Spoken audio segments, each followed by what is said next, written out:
light to shine upon them. And help us so to believe where we have not seen, that your presence may lead us through our years, and bring us at last with them into the joy of your home, not made with hands, but eternal in the heavens. Through Jesus Christ our Lord. Amen. Amen.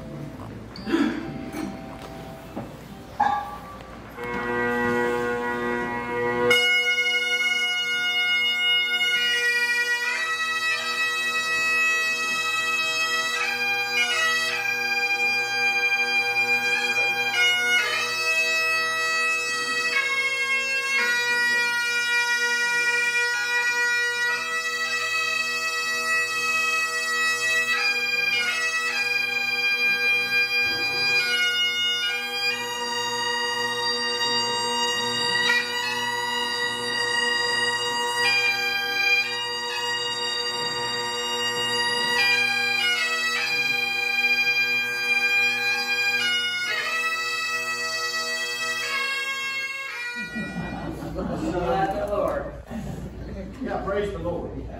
But at the same time, I had had quite a few conversations with Paul.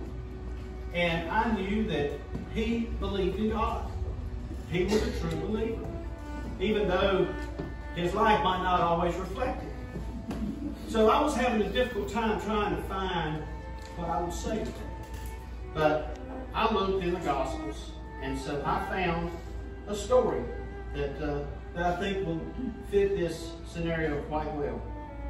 And it's called the most important commandment.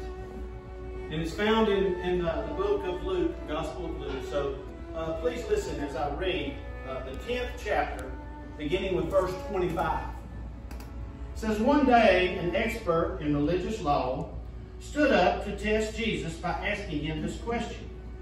Teacher, what should I do to inherit eternal life? Jesus replied, what does the law of Moses say? How do you read it? The man answered, you must love the Lord your God with all your heart, all your soul, all your strength, and all your mind, and love your neighbor as yourself.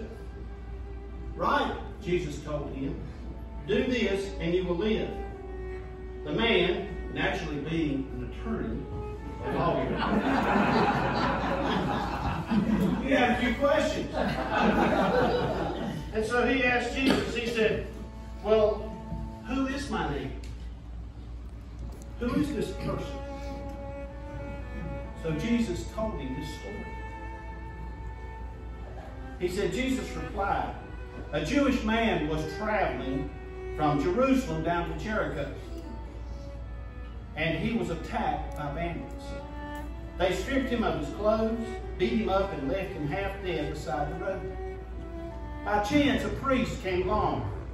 But when he saw the man lying there, he crossed to the other side of the road and passed him by. A temple assistant walked over and looked at him lying there, but he also passed by on the other side. Then a despised Samaritan came along. And when he saw the man, he felt compassion for him. And going over to him, the Samaritan soothed and bandaged his wounds. And then he put the man on his own donkey and took him to an inn,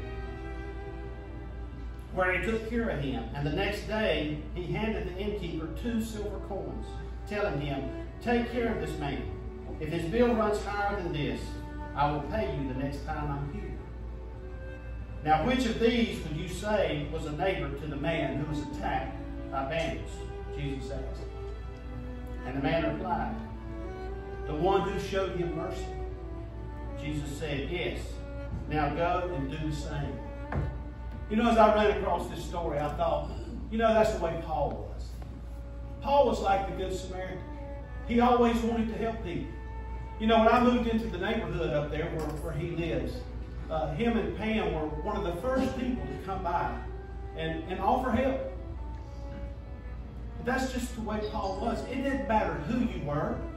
It didn't matter how much money you had or what kind of influence you had. Paul was a friend to everybody. And that was the one thing that I saw about him that I really liked. I love that characteristic of his. And another thing, I got two little fat, overgrown pugs. And those little pugs absolutely loved Paul to death. Him and Pam would come over to the house in the golf cart, and Paul couldn't even get in the house. He would stop off in the yard and sit down in the grass and start playing with the dogs. They were just all over it. A few weeks ago, we came back down to the beach, and the first thing they done was took off to Paul and Pam's house. And I was calling them, and then finally I heard one of them bark, because we just lived kind of behind them and over one house. But those dogs took off over there because they love Paul so much. You know, I just believe that animals know a person's personality. They know a little something about a person's heart. And that's why those dogs loved him so much the way they did. And this story is just a reflection of Paul's life. How much he cared for individuals. He spent his whole life helping people who were in trouble. Now, I'm not going to ask how many of you have used the services. But I'm sure that many of you know what kind of person Paul was. That he was the type of individual who wanted to help people. And God could see his heart. And I know that Paul is in heaven today because of the type of person he is. You see, you had a priest come by, which would be like a preacher today. Or a member of, and then another one came by who said he was a member of the church. Said a temple. But that would be church members. Good church members, good church people who ought to be helping others. But they passed by the man who had been beaten up. Samaritans, I don't know if you're aware of it, but Samaritans during that time, the Jewish people despised them. They considered Samaritans to be good fuel for the fires of hell. That's what they thought of Samaritans. But here this Samaritan came along and cared for this man. He didn't care who he was. He didn't care who beat him up. It didn't matter how bad he was injured or whose fault it was. He took care of him. And I believe that that's the way Paul and Joseph was in his life. He took care of people. And I am honored and glad to know that I had an opportunity to know Paul during his lifetime.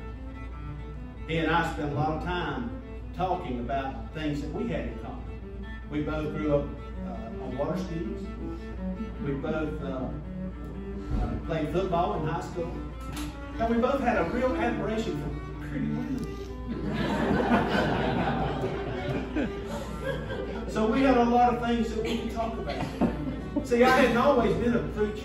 I was a truck driver for 30 years, so I could get away with some things. But Paul was indeed a wonderful individual. And I hope that today, as we are here celebrating his life, Paul would want us to be having a good time. He wouldn't want us crying and mourning his death. Paul lived a good life. He lived a wonderful life. And he would want us to celebrate that life today. So thanks be to God for people like Paul and Joseph, who lived a wonderful life. Gave us an example that we should live like he did. Let us pray.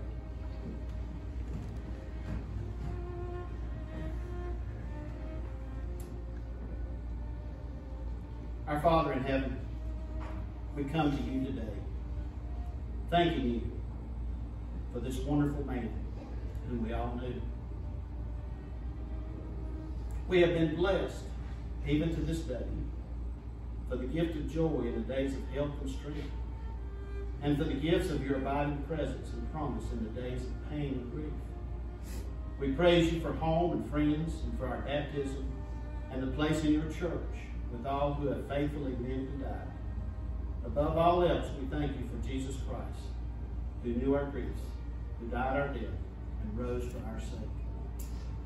Our Father, who art in heaven, hallowed be thy name. Thy kingdom come, thy will be done, on earth as it is in heaven. And give us this day our daily bread, and forgive us our trespasses, as we forgive those who trespass against us. And lead us not into temptation, but deliver us from evil. For thine is the kingdom, and the power, and the glory, forever. Well, I'd like to take a few minutes, and if any of y'all have stories about Paul that you'd like to share, you're welcome to come up here or stand right where you're at, whatever's more comfortable, and share a few of your memories that you may have about Paul. Anyone? Nobody likes to go first, so I'm Paul's little sister. I came last. I'm his last little sister, but my family's heard this story a lot, but I thought y'all might like it. Must have been before I was in first grade, and I was going somewhere with my big brother. He was 10 years older than me, and we were going along, and I was having a nice time. We were almost where we were, and I said, "Hey, Paul, where are we going?" And we turned the corner to where we were supposed to be, and he said, "Jade, I'm taking you to hell." And we turned around, and he was taking us to the dump, and it was on fire, and there was a guy with a pitchfork, and I'll never forget it. Anyway, that's my story, and who's going to go next? Jane, this is quite a story. That's the truth, Robert. Thank you. Thank you for sharing that with us. Do we have others? Yeah, back here.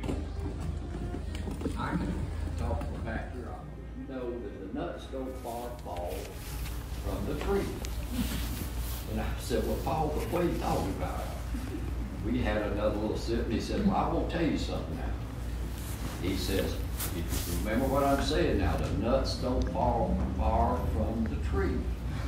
And I had, at that time, really met with one, I think two of Francis's daughters, Pam and one more, sitting out here on the side.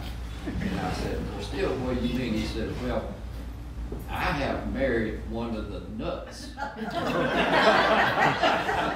And it seems like you're messing around with a tree, and messing with 4 more nuts. Be careful of the nut tree.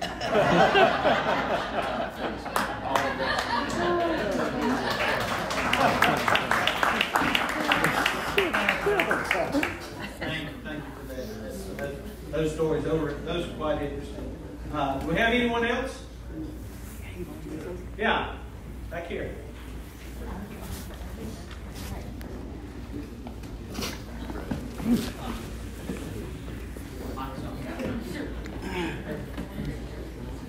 Hi, I'm Fred Harris. I went to law school with Paul. We met our senior year. We both taking the state and gifts, but we didn't have enough hours to graduate.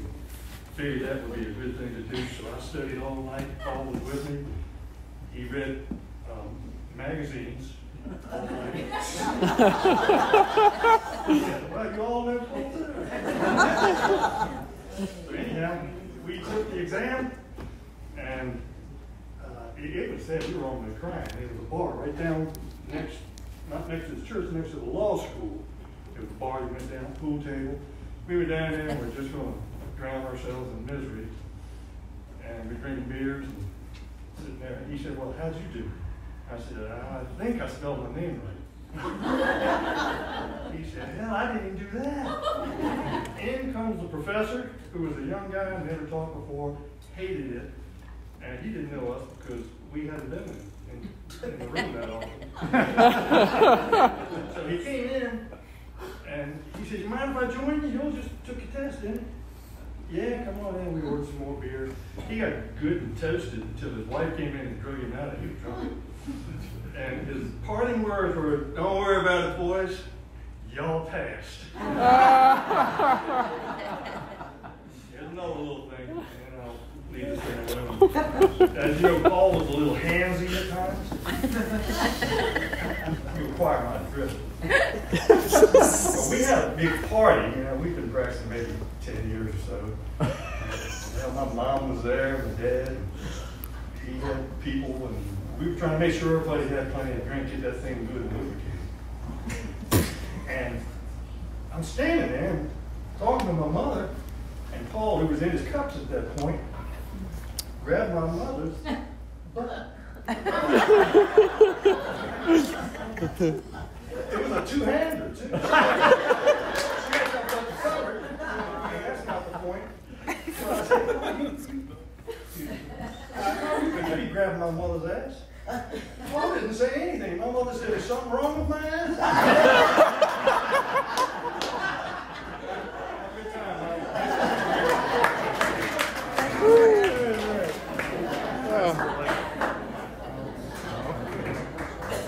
Those are some good stories, folks. I tell you. Y'all pay good money to hear these kinds of jokes. But this is true life. Does anyone else have any? Paul was hilarious. One final Paul story. Y'all know Paul had a great sense of humor. I'm Bob Sutton. I'm another attorney. Paul's one of my heroes. I've always admired the way that he lived his life, the way he went through his life, and watching him in the courtroom. If you haven't seen that, that is a thing of beauty. But Paul had a great sense of humor. One day we're standing out in front of the magistrate's court before court, and we're sitting around talking, and a woman walks up and says, "Excuse me, does anybody know where I can find Paul Joseph?" And Paul says, "Yes, ma'am. You go in the courtroom, you go down the end of the hall, the first courtroom on the right, you look for the best looking man in that room, and that's Paul Joseph." We sat out there talking for a few more minutes, and Paul says, "Excuse me, gentlemen, I believe somebody's looking for you."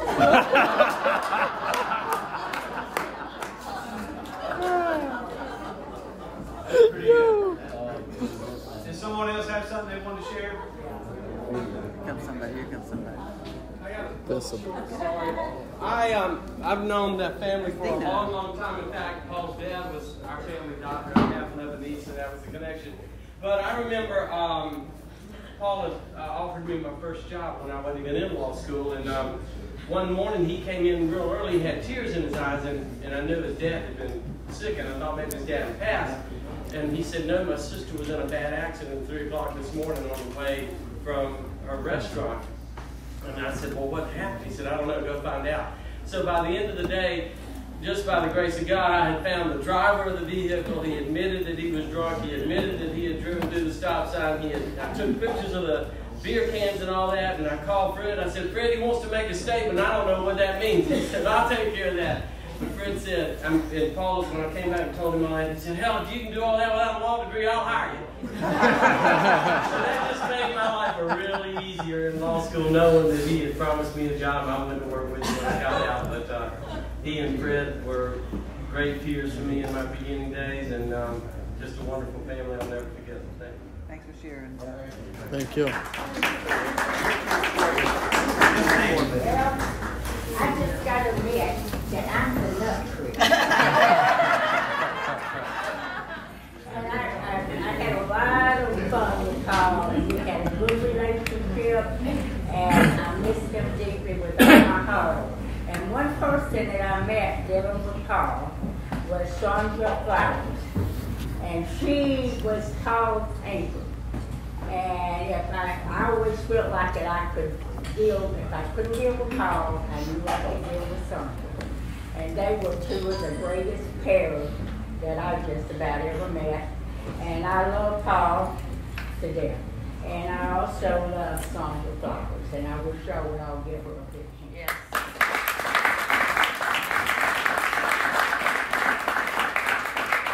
I don't know Sandra. Where is she? Would she stand up?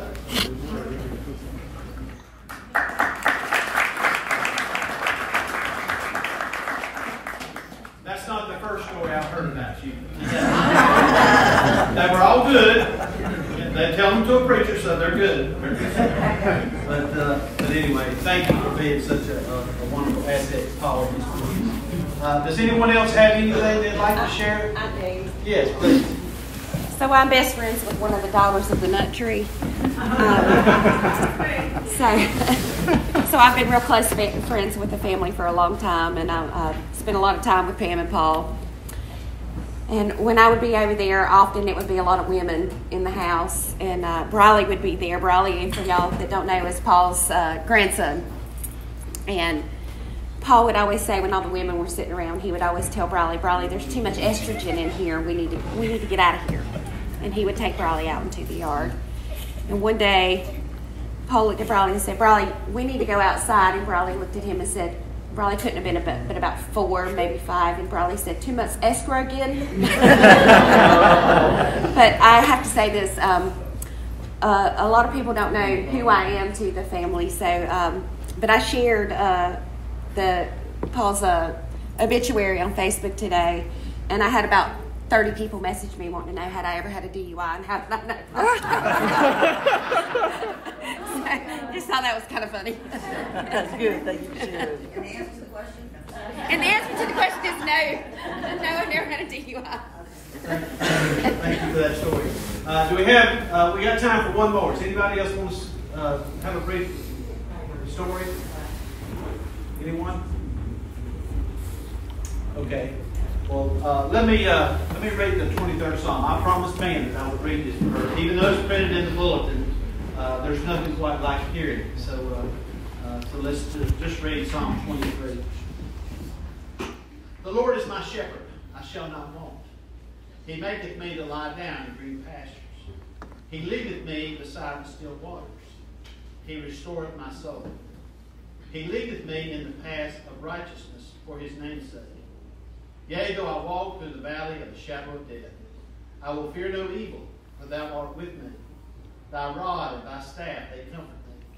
Thou preparest a table before me in the presence of my enemies. Thou anointest my head with oil, my cup runneth over. Surely goodness and mercy shall follow me all the days of my life, and I will dwell in the house of the Lord forever. Okay, we're recording now. I can see it rolling. We're good to go. My name is Glenda West, and I moved to Myrtle Beach in 1983. However, I started building in 1978-79 here as West Builders.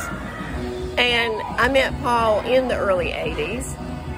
However, in the 1985s, we were building 18 townhomes. And one of the tenants or owners decided to steal a refrigerator. And I went to Paul Joseph after we had already done a deal on buying some land.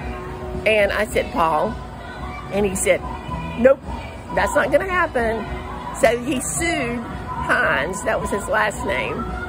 And in the courtroom, the judge, by some or no chance, awarded him 99 cents. So Paul scrambled all around the courtroom and he found 99 pennies.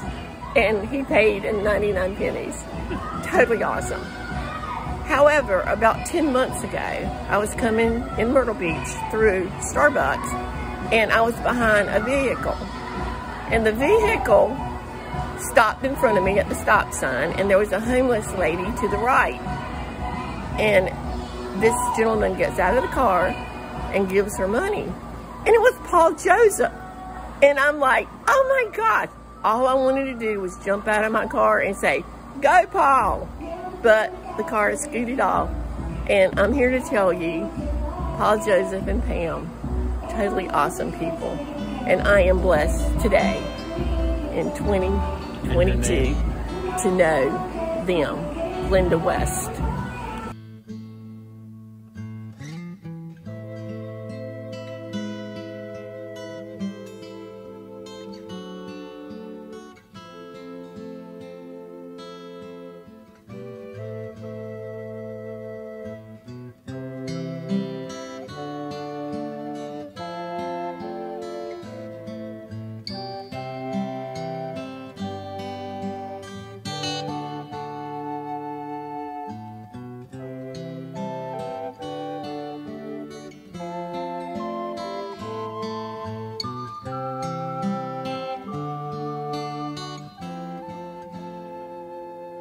There's a lady who's sure all that glitters is gold, and she's buying a stairway to heaven.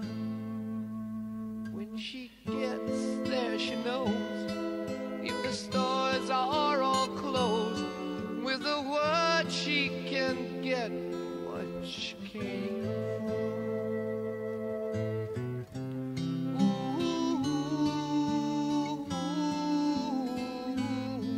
She's buying a stairway to heaven. There's a sign on the wall, but she wants to be sure, 'cause you know sometimes words have two meanings. In a tree by the brook, there's a songbird who sings. Sometimes all of our thoughts are misgiven.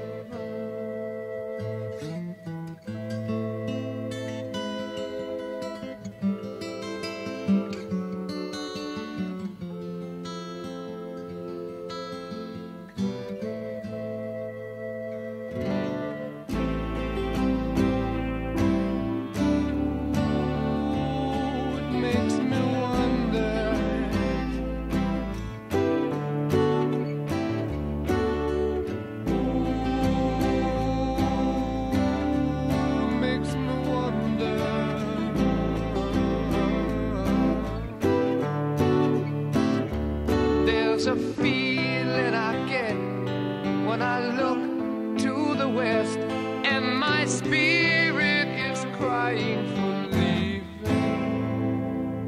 In my thoughts I have seen rings of smoke through the trees, and the voices of those who stand looking.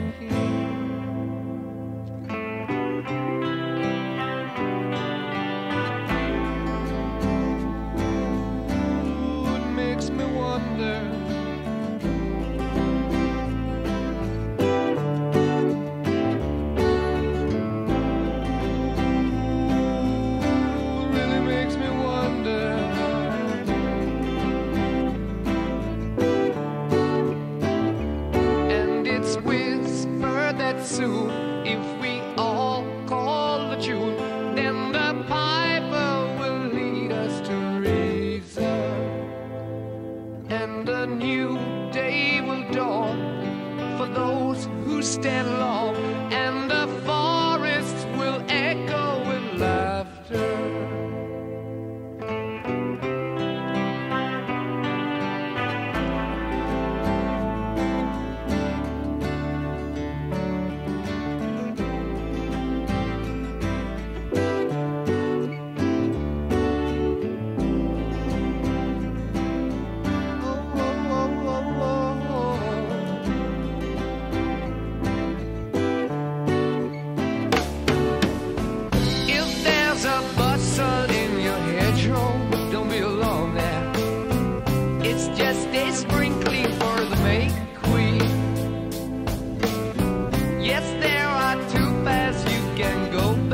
But in the long run, there's still time to change the road you're on.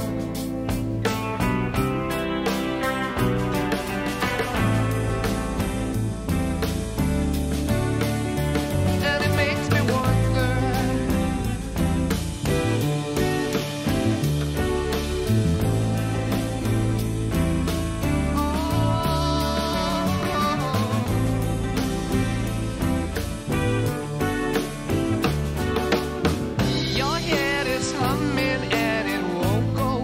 you don't know, the piper's calling you to join him. Dear lady, can you hear the wind blow? And did you know your stairway lies on the whispering wind?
to